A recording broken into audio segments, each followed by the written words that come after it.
Welcome back to another episode of Rock Boys Football. Hugh Freeze, the Auburn Tigers continue to fill it up on the offensive line in the 2025 cycle, adding another commitment from three-star offensive lineman Jacobe Ward from the state of Georgia.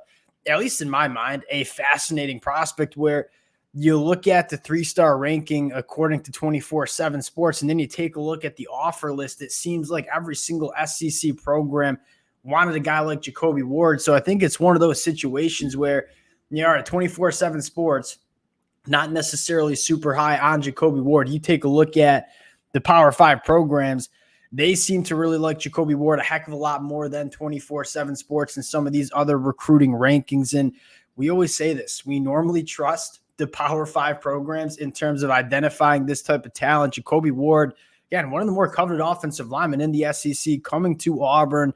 Couple things to note. Jacobe Ward, road grader in the run game, right? 6'4", 335. That shouldn't come as much of a surprise, but you take a look at the film and we'll get into it.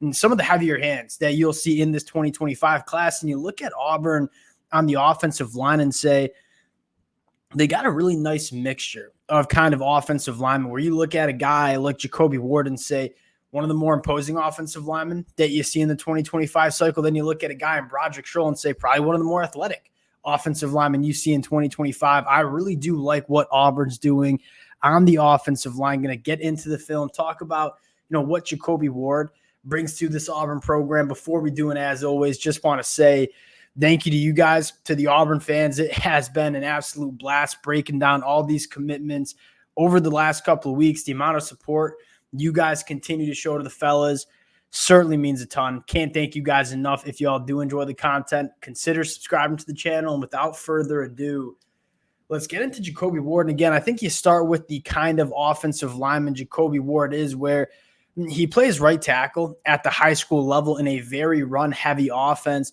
He's going to kick inside when he gets to the SEC. And I think you look at Jacobe Ward and say, yeah, probably could play tackle if you kind of get the athleticism right and you kind of get the body composition right. But you look at Jacobe Ward and say, where's he going to be best fit and best kind of suited to be really successful?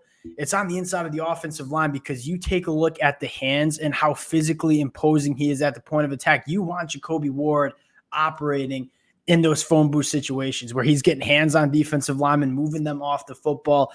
That's where Jacobe Ward is most comfortable. And you look at Jacobe Ward and say, this is a guy that they can kind of start to run behind over the next couple of years on the offensive line.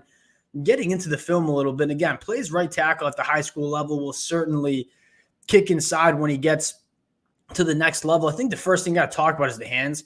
I mean, this is one of the more powerful hands that you see in this 2025 cycle, where he's routinely just putting people in the dirt. And you see a kind of a nice get off for the sides, right? He's 6'4", 335 pounds. He can get out of his stance relatively clean. And again, when he is kind of in that phone booth, he is consistently putting people on the turf. And again, you don't see a ton of pass pro reps from Jacobe Ward, because that's not the kind of offense that he's operating in. But man, when you're asking him to get downhill, when you're asking him to operate in that phone booth kind of situation, that is really where Jacobe Ward excels. Now, a few question marks. One, in pass protection. You don't see a ton of that on the film. I think the second one is how he works at the second level, because you also don't see a ton of that on the film. But what you do see is what Jacobe Ward can do at the point of attack. Because, again, when he is kind of engaged with the defender, he's normally winning that kind of rep. And, again, the film is kind of tricky to evaluate because it's not necessarily the kind of offense Auburn's going to be running. But I want to kind of take a deeper dive into this class for Auburn in 2025. And I think two things to note. One, the line of scrimmage as a whole. Auburn's filling it up. And again, a lot of the conversations go to, Cam Coleman, Perry Thompson. You guys have heard me say that.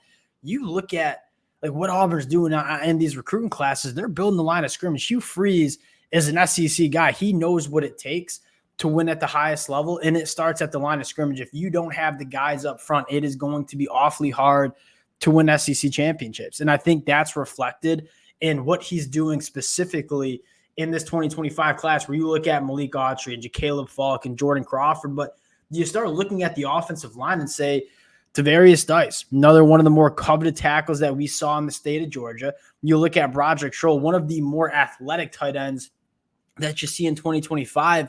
I kind of like the balance that you have on the offensive line where you look at Tavarius Dice, you look at Broderick Schroll and say some of the more athletic offensive linemen you see, and then you look at a guy like Jacobe Ward and say one of the more imposing offensive linemen that we see. They kind of bring some different skill sets. I think allowing Auburn to get creative in terms of how they're going to build their best five moving forward. Jacobe Ward, kind of reminds me a little bit of a guy like DeAndre Carter in the 2024 class, where maybe not the best in space, but you talk about point of attack, you talk about swallowing defenders up and just moving bodies off the line of scrimmage. That is, kind of where Jacobe Ward excels. Big time power in the kid's hands. I think some big time upside as an interior offensive lineman for Auburn, but most of all, Auburn just filling it up on the offensive line. We say this all the time. It's really hard to address the offensive line in the transfer portal. You got to make sure you're filling your roster up with bodies from the high school class on the offensive line. You've seen Auburn have some success in the portal, bringing in starting caliber guys, right?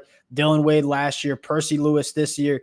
That being said, Hugh Freeze knows I don't want to have to be relying on the transfer portal every single cycle to fill in an offensive line. I want to build a deep stable of young, talented guys on the offensive line from high school, get them coached up. That's what you're seeing Hugh Freeze do. We'll end it there. Appreciate you guys rocking with the fellas Saturday afternoon. Hopefully you guys are all enjoying your July 4th weekend. Appreciate y'all, and we'll talk to you guys, later.